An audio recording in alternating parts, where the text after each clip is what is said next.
আজকে পড়ব আমরা ৫৫ পৃষ্ঠা পাঠ ১৮ আজিকার শিশু সুফিয়া কামাল। আমাদের যুগে আমরা যখন খেলেছি পুতুল খেলা, তোমরা এ যুগে সেই বয়সে লেখাপড়া করো মেলা। আমরা যখন আকাশের তলে উড়িয়েছি শুধু ঘুরি, তোমরা এখন কলের জাহাজ চালাও গগন জুড়ি। উত্তর মেরু দক্ষিণ মেরু সব তোমাদের জানা, আমরা শুনেছি সেখানে রয়েছে জিন পরি দেওদানা। পাতালপুরী অজানা কাহিনী তোমরাও শোনাও সবে, মেরুতে মেরুতে জানা পরিচয় কেমনে করিয়া হবে। তোমাদের ঘরে আলো অভাব কবু নাহি হবে আর, আকাশ আলোক বাঁধি আনি দূর করিবে অন্ধকার।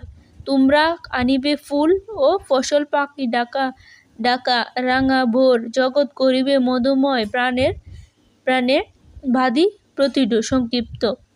৫৬ পৃষ্ঠা শব্দ লিখি। গগনত্ব আকাশ, কাহিনী অর্থ গল্প অথবা ঘটনা। ঘরের ভিতর শব্দ নিয়ে খালি জায়গা পূরণ করে বাক্য বলিও লিখি। শিশুরা আকাশে কি ওড়াচ্ছে? শিশুরা আকাশে ঘুড়ি উড়াচ্ছে। ভালো থাকলে মন ভালো থাকে। কি? শরীর ভালো থাকলে মন ভালো থাকে। প্রীতি ও শুভেচ্ছা রইল। ভোরে কি ডাকে? পাখি ডাকে। বাক্য বলিও লিখি। এগুলো তুমি নিজ দায়িত্বে করে নিবে। ৫৭ পৃষ্ঠা যুগ অর্থ কাল অথবা আমল, গগনত্ব আকাশ অথবা আসমান, আলো অর্থ কিরণ অথবা আলো, অন্ধকার অর্থ আধার অথবা টিভি, জগৎ অর্থ পৃথিবী দুনিয়া। কবিতাটি না দেখে লিখেও বলি লিখি বুঝে নি। পাতালপুরী অর্থ মাটির নিচে কল্পনার জগৎ। উত্তর মেরু অর্থ পৃথিবীর উত্তর ভাগ, দক্ষিণ মেরু অর্থ পৃথিবীর দক্ষিণ ভাগ। প্রতিটার অর্থ ভালোবাসার বন্ধন।